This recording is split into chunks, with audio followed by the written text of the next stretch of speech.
Kasih karunia dan damai sejahtera bagimu dari Allah Bapa kita dan Kristus Yesus menyertai kamu. Amin. Bapak, Ibu, dan saudara-saudari yang dikasihi Tuhan Yesus Kristus, firman Tuhan bagi kita dalam ibadah pertangyangan sektor atau WEK pada malam hari ini tertulis dalam kitab Injil menurut Lukas pasal 14 ayat 25 sampai ayat 33. Demikian. Pada suatu kali banyak orang berduyun-duyun mengikuti Yesus dalam perjalanannya. Sambil berpaling ia berkata kepada mereka, "Jikalau seorang datang kepadaku dan ia tidak membenci bapaknya, ibunya, istrinya, anak-anaknya, saudara-saudaranya laki-laki atau perempuan, bahkan nyawanya sendiri, ia tidak dapat menjadi muridku. Barang siapa tidak memikul salibnya dan mengikut aku, ia tidak menjadi muridku. Sebab siapakah di antara kamu yang kalau mau mendirikan sebuah menara, tidak duduk dahulu membuat anggaran biayanya, kalau cukup uangnya untuk menyelesaikan pekerjaan itu? Supaya jikalau ia sudah meletakkan dasarnya dan tidak dapat menyelesaikannya, jangan-jangan semua orang yang melihatnya mengejek dia, sambil berkata, orang itu mulai mendirikan, tetapi ia tidak sanggup menyelesaikannya.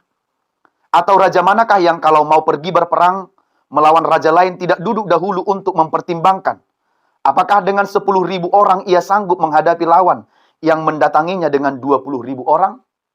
Jikalau tidak, ia akan mengirim utusan selama musuh itu masih jauh untuk menanyakan syarat-syarat perdamaian.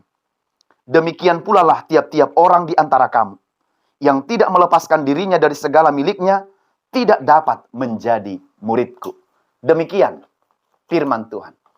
Bapak, Ibu, dan saudara-saudari yang dikasihi oleh Tuhan Yesus Kristus, ada banyak orang di dunia ini, atau mungkin itu salah satu dari kita, yang ingin diperlakukan spesial. Ingin diperlakukan istimewa, didahulukan, dinomorsatukan, diutamakan, dan seterusnya. Perlakuan seperti itu diharapkan oleh banyak orang. Diperlakukan berbeda oleh orang lain. Namun siapapun dia yang menghendaki diperlakukan secara spesial, diperlakukan, diutamakan, didahulukan, diistimewakan, harus menyadari terlebih dahulu dalam hubungan imannya kepada Tuhan, bahwa Tuhan haruslah menjadi nomor satu dalam hidup kita. Kalau kita mau dinomorsatukan, didahulukan, diistimewakan dalam kehidupan keseharian kita, tapi untuk hal urusan iman, untuk hal urusan kepercayaan, kita harus tetap menomorsatukan dan mengutamakan Tuhan dalam kehidupan kita.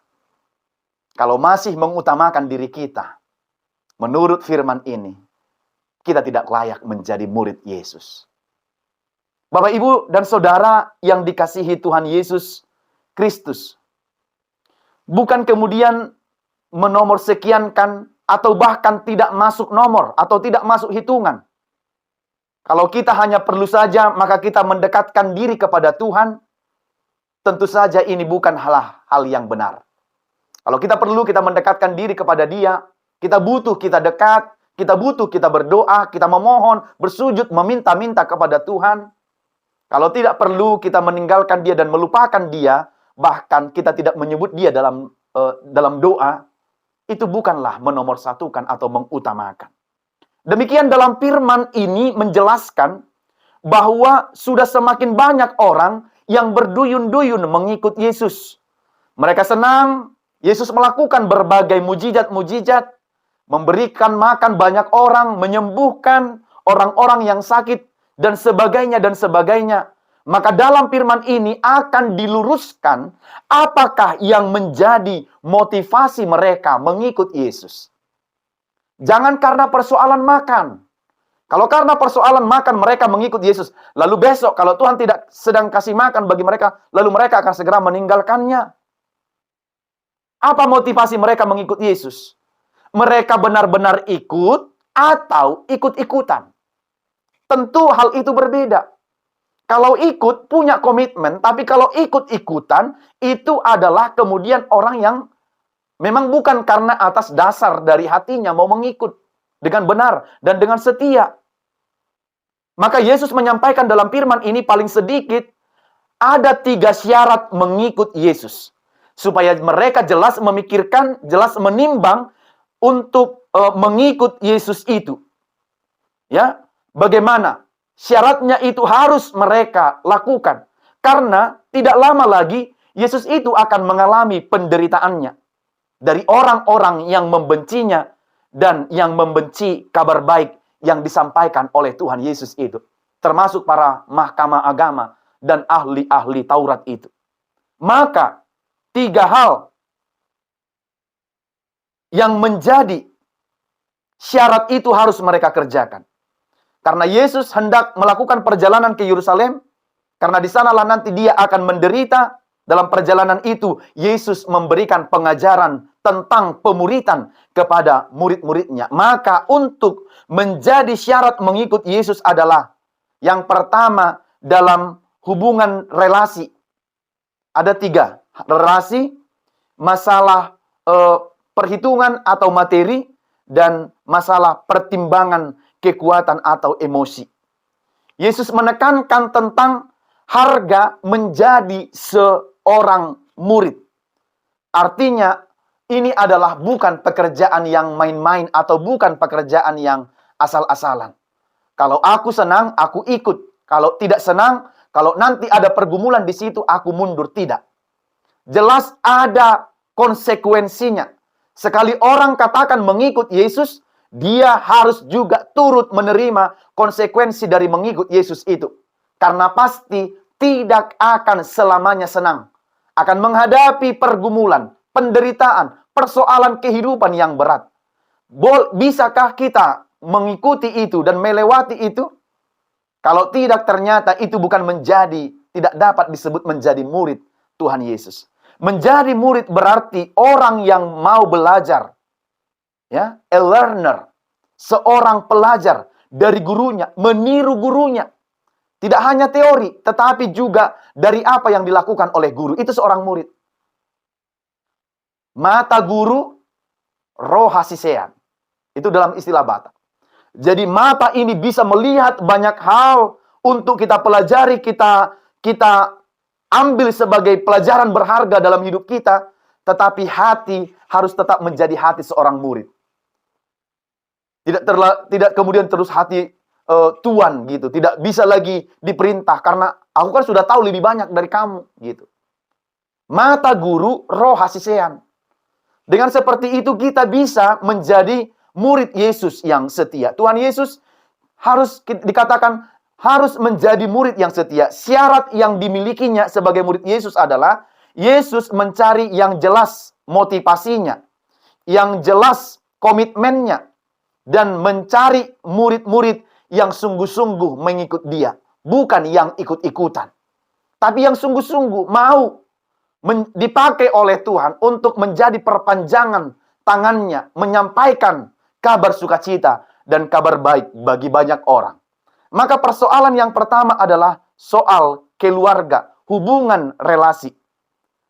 Yang datang dan mengikut Yesus, jika ia tidak membenci bapaknya, ibunya, istrinya, dan anak-anaknya, saudaranya laki-laki atau perempuan, bahkan nyawanya sendiri, ia tidak dapat menjadi muridku. Bapak Ibu, sekedar kalau kita tidak lihat lebih dalam apa makna dari kata ini, kita bisa sesat memahaminya. Wah, separah itukah mengikut Yesus? Masa mengikut Yesus tidak perlu lagi keluarga? Masa mengikut Yesus tidak perlu istri? Di firman yang lain katakan, suami itu harus setia kepada istri. Lalu, kenapa kemudian dalam firman ini, Yesus bilang yang mengikut Yesus itu harus membenci bapaknya, ibunya, saudaranya laki-laki, anaknya, istrinya, bahkan nyawanya sendiri. Ini adalah ungkapan tegas dan keras dari Yesus. Syarat pertama, yang bersedia mendahulukan yang perlu bagi Tuhan daripada keluarga. Jadi sebenarnya arti kalimat ini adalah bukan membenci dalam arti benar-benar tidak ada lagi hubungan, harus segera memutuskan hubungan, tapi tidak. Tapi kalau ke dalam bahasa aslinya kita lihat, dia lebih kepada mendahulukan Tuhan dibanding keluarga, saudara-saudara, istri, anak, dan bahkan nyawa sendiri. Itu yang dimaksud, artinya mengasihi Yesus lebih utama daripada ikatan hubungan keluarga, bahkan nyawa sendiri. Apalagi sudah keluarga tadi dikatakan, anak-anak, apalagi dengan pacar gitu. Ya, apalagi dengan kesenangan-kesenangan kita, hobi kita, zona nyaman kita. Kita harus berani menomorsekiankan itu demi Tuhan, karena Tuhanlah yang utama. Maka membenci di sini adalah makasogohon, miseo, artinya bukannya Yesus mau mengajarkan kebencian kepada keluarga. Yesus sama sekali tidak pernah mengatakan supaya kita membenci kepada keluarga. Bahkan Yesus selalu bilang supaya kita mengasihi keluarga kita, menyayangi anak-anak, istri, suami kita. Jelas-jelas Tuhan mengajarkan kita untuk harus menghormati orang tua kita. Dalam titah yang kelima, dalam Keluaran 20 itu jelas dikatakan. Tapi apa artinya? Ini adalah membandingkan preferensi, loveless. Jadi artinya adalah lebih mengutamakan, menomorsatukan Tuhan dari keluarga. Lebih memperhatikan relasi dan kesetiaan kepada Tuhan. Jadi bukan kebencian yang agresif kepada keluarga, tapi adalah soal prioritas. Jadi kepada siapa kita lebih loyal? Kepada Tuhankah sumber keselamatan kita, atau kepada ikatan hubungan keluarga di bumi ini, atau nyawa kita sendiri yang sementara ini? Itu syaratnya yang pertama tadi. Kalau mau menjadi benar-benar murid Yesus yang setia. Inilah oleh beberapa orang atau beberapa oknum tertentu yang yang beberapa salah menafsirkan. Yang bilang kalau mengikut Yesus itu tidak perlu keluarga, tidak perlu orang tua, tidak perlu adat. Karena keluargamu adalah orang-orang yang satu komunitasmu, yang satu gerejamu. Jadi tidak perlu. Kau boleh bergereja, kalau orang tuamu di rumah kau jumpai melarat, biarkan, itu bukan urusanmu. Karena urusanmu adalah persoalan imanmu kepada Tuhan, begitu. Ada tiba-tiba yang menafsirkan hal yang seperti itu. Tentu itu bukan hal yang mau disampaikan oleh firman ini, tapi lebih kepada memprioritaskan, mengutamakan. Itu yang dimaksudkan. Maka kalau kita tidak siap untuk mengutamakan Tuhan, bahkan tidak siap atau lebih siap mengutamakan keluarga kita, hubungan primordial kita dan relasi diri sendiri, berarti tidak bisa memenuhi syarat yang pertama ini, menjadi murid Yesus yang setia. Ia tidak dapat disebut menjadi murid. Berikut dikatakan harus rela menderita, bersedia memikul salib. Memikul salib salah satu syarat menjadi murid Yesus. Inilah salah satu identitas para pengikut Yesus, bersedia memikul penderitaan atau bahkan sampai kepada kehilangan nyawa. Pikullah salibmu. Seorang teolog Asia yang bernama Kosuke Koyama menulis buku No Handle on the Cross. Artinya tidak ada gagang pada salib. Artinya dia mau menjelaskan, tidak ada gagang diletakkan pada salib itu yang membuat salib itu menjadi ringan. Sehingga bisa kita tenteng seperti menenteng sebuah tas. Itu sebabnya dalam salib itu tidak ada gagang. Karena salib itu harus dipikul. Penderitaan, persoalan kehidupan, tantangan kehidupan, dan tantangan iman kita karena percaya kepada Kristus, haruslah kita pikul. Dan kita harus memenangkannya. Jadi itu tidak ringan. Dan kita harus memikul masing-masing salib yang kita hadapi. Salib yang sedang kita derita. Pergumulan-pergumulan yang datang pada kehidupan kita. Seberat apapun itu. Serumit apapun tantangan kehidupannya. Seberat apapun persoalannya. Ketika kita mengikut Yesus, maka salib kita itu haruslah kita pikul. Dan kita harus memenangkannya. Yang mengikut aku, memikul salibnya, dan terus-menerus mengikut aku dalam keadaan apapun. Dalam keadaan apapun. Bukan hanya ketika kita dalam kondisi senang, gembira, Rezeki kita berlimpah, berkat-berkat yang kita terima banyak. Anak kita semua sukses. Lalu kita mengikut dia, tetapi tidak. Persoalan kehidupan apapun, pergumulan seberat apapun, maka kita harus terus mengikut Yesus itu. Nah, apakah salib? Salib pada zaman Yesus abad pertama bukan seperti yang kita lihat sekarang, yang dipakai sebagai aksesoris manis, yang dikalungkan pada leher atau simbol gedung gereja. Tapi salib itu adalah sebagai alat dari kayu yang kasar untuk menghukum mati para penjahat di bawah pemerintahan Romawi kala itu. Maka akan dihukum dengan kayu palang itu, memikul salibnya sendiri sampai kepada tempat penyalipan. Maka kaki dan tangannya akan diikatkan pada salib itu, dan kemudian akan dibiarkan, penjahat itu akan dibiarkan di atas kayu salib itu sampai kemudian mati secara perlahan-lahan. Hal seperti itulah yang dikenakan kepada Tuhan Yesus, bukan karena perbuatannya yang jahat, tetapi karena kebencian, iri hati, dan dengki para pemimpin-pemimpin, mahkamah-mahkamah agama, dan para ahli-ahli Taurat yang merasa terganggu dengan kehadiran Yesus kala itu. Jadi Bapak Ibu, firman ini mau menyampaikan kepada kita, pikullah salibmu.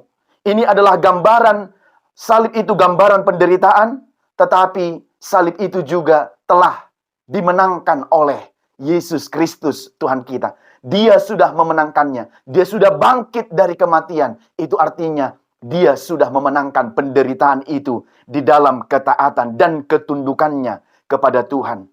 Gambaran salib itu gambaran penderitaan yang sangat mengerikan dan mematikan. Tetapi sekali lagi Tuhan Yesus telah memenangkannya.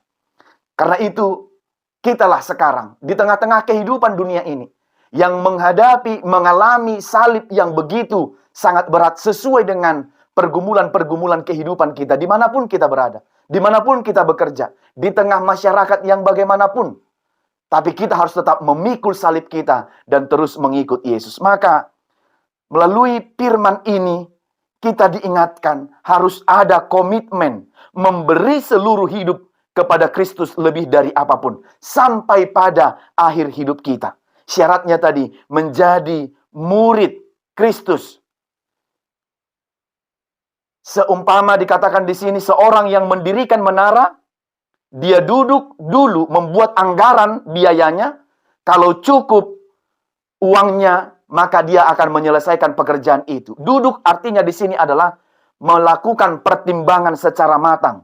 Maka sebelum mengikut Yesus, terlebih dahulu kita harus memastikan dan meyakinkan diri kita. Bukan karena emosi sesaat, bukan karena coba-coba, bukan karena ikut-ikutan, bukan karena ikut Yesus supaya kita memperoleh makan dan sebagainya. Tetapi di sini karena ikut Yesus, kita bisa kehilangan atau putus hubungan kita dengan hal-hal yang duniawi. Mungkin pekerjaan kita secara materi, bahkan kehilangan nyawa. Tapi ada perhitungan yang matang ketika kita menyatakan mengikut Yesus dan menjadi murid Yesus yang setia. Yang berikut ada pertimbangan emosi juga. Menjadi murid Yesus umpama raja yang mau pergi berperang melawan raja yang lain, musuhnya duduk dulu mempertimbangkan, apakah dengan 10.000 pasukan bisa menghadapi musuh 20.000? Kalau dikira tidak sanggup, lebih baik mengirim utusannya meminta untuk berdamai ketimbang melakukan perlawanan. Jelas-jelas dia akan kalah. Maka lebih baiklah ada pertimbangan yang matang. Kalau sekiranya tidak mampu, lebih bagus berdamai. Maka sekarang, ketika kita menyatakan mengikut Yesus, murid Yesus, harus ada pertimbangan yang matang. Jangan setelah kita mengikut dia, belum apa-apa kita sudah mundur. Pergumulan, masalah, musuh itu akan banyak. Orang yang menghina kita, mengejek kita, dan yang tidak suka dengan kita akan banyak.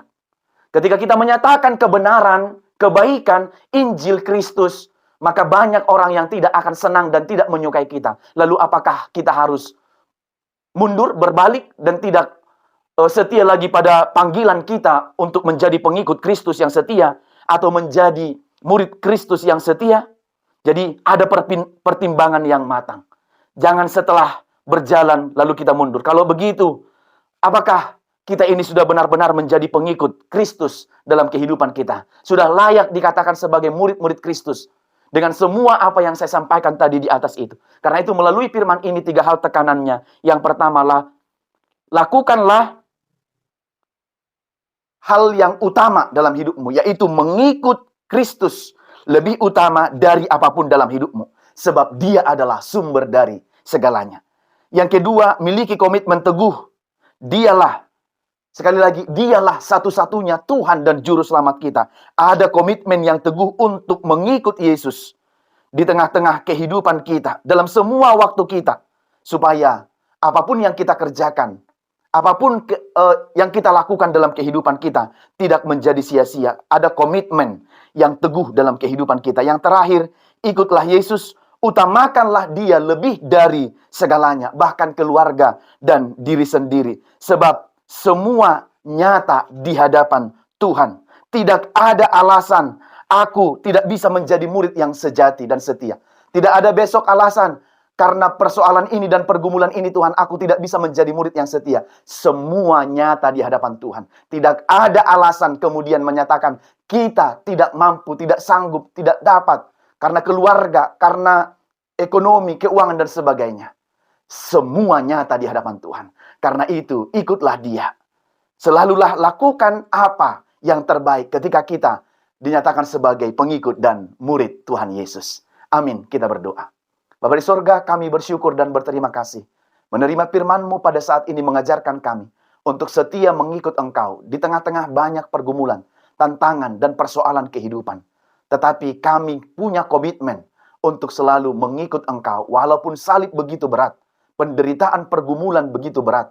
Tapi kami menyatakan untuk setia sampai pada akhir hidup kami mengikut Engkau selama-lamanya. Teguhkanlah komitmen kami ini dalam setiap kehidupan kami. Saat kami melakukan setiap tanggung jawab dan tugas-tugas kami. Di tengah keluarga, pekerjaan, dan di tengah masyarakat luas. Berkati semua umat-Mu, jemaat-Mu dalam setiap tanggung jawab, tugas-tugas mereka. Dan tetap menjadi pengikut Yesus yang setia sampai pada akhir kehidupan kami. Terpuji nama-Mu, ampunkan dosa kami. Dalam Yesus kami berdoa dan bersyukur. Amin.